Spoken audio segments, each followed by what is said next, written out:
Let me bring in Tom Weber with Time Magazine. Tom, Marco Rubio sent out a statement. He says there's a broad support for the idea that we should figure out a way to help kids who are undocumented through no fault of their own. But there's also broad consensus that it should be done in a way that does not encourage illegal immigration in the future. Today's announcement will be welcome news for many of these kids desperate for an answer, but it is a short-term answer. On the flip side of that, former Mississippi Governor Haley Barbour, when discussing Mitt Romney, he says, I would just have a different policy than what he would espouse. I think the Democrats on the left will try to make him sound like he's anti-immigrant, which he is not. We're not going to deport 12 million people, and we shouldn't. Haley Barbour differing with policy. He says Mitt Romney is presented, but you have a lot of people, Tom, who wonder, where does Romney stand?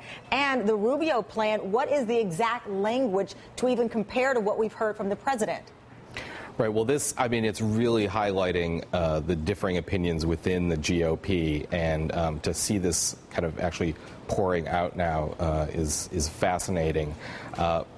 Romney has to live with a lot of statements he made, especially in the primary, that was pretty tough on the immigration issue.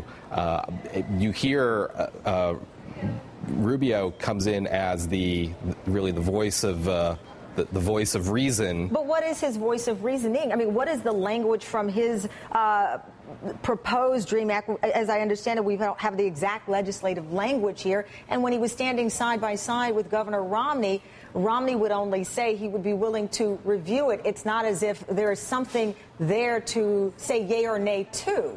Right. I mean, there's not actually that much difference among most of the proposals that have been floated ever since the DREAM Act itself was proposed. It's always been about what can we do for this group of people. They were brought to America as kids. They didn't make an informed decision to break a law and to come here. They didn't enter the country under their own will. Right. They were brought in by family in most cases. The writer of our cover story this week, Jose Vargas, his mother sent him to the U.S. When he was 12 to live with his grandparents who were naturalized citizens. He found out his green card was fake when he turned 16. So it's always been about this group of people. You can do an executive order that's going to be temporary. Senator Rubio can propose a variation of the DREAM Act, perhaps something that doesn't give the path to citizenship that a lot of people would like to see, but accomplishes a lot of the same things that the executive order does. Let me bring in Maria Teresa Kumar with Voto Latino. As I mentioned, among Latino voters right now, President Obama 66%, Governor Romney 23%. But I do want to go back to the remark from Congressman Lamar Smith of Texas in response to this, saying that there are millions of Americans who are unemployed, and to justify allowing illegal immigrants to work, he feels is wrong on this administration's part. Maria, that's the kind of language, I have to be honest, that concerns people when you say you are out of work because of this illegal immigrant in this country, because of this child between the age of 16 and 30, you are out of work, and that sometimes results in some of the hostility, sadly, that we've seen when this conversation is brought up. But even Marco Rubio, Senator Republican, says there's something that needs to be done regarding this issue. Everyone says there needs to be something done. Right. Well, and just to differentiate, the biggest difference between Marco Rubio and the president's plan is that Marco Rubio actually did have a plan not for citizenship but for legal residency. So it was more of a long-term plan, and I think that is why it still resonates. I mean, the president's plan is only 2 years. So is Marco Rubio's plan a better plan than Marco Rubio says the president is offering a short-term answer? If you're saying that Rubio has a long-term answer, then is that a better plan?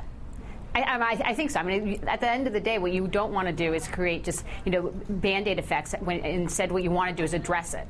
Now, what happens, though, it does deflate a lot of the Rubio plan because the president came out first. And what it's also going to happen, he's also saying it at the heels of the Supreme Court deciding Arizona 1070, which basically gives the states the opportunity to discuss and to decide what immigration policy should be stateside, which is why I think it's a little bit concerning and a little daunting that Congress says, wait, Mr. President, you can't make any decisions when it comes to immigration. That's Congress. Yet these same congressional members are saying the state should decide because we're not moving on immigration but at the national level. But back to the comparison, as mentioned, Senator Rubio coming out saying that his option, or there should be a long-term option here. You were referring to an enthusiasm issue. If Latino voters see this as a Band-Aid, will that cure the enthusiasm problem that you say exists with this president, even though he right now leads by a significant margin? No, because I think again, because the president came out first, it allows him to use his presidential pulpit to say, I'm actually creating policy in the absence of Congress moving. And I think that's where he's actually going to be able to move ahead. And he's going to be all the buzz right now on all the Spanish language television and even on MSNBC. So he came out first. And I think that's where Romney all of a sudden gets deflated and why Rubio, unfortunately, is going to get a bit sidelined.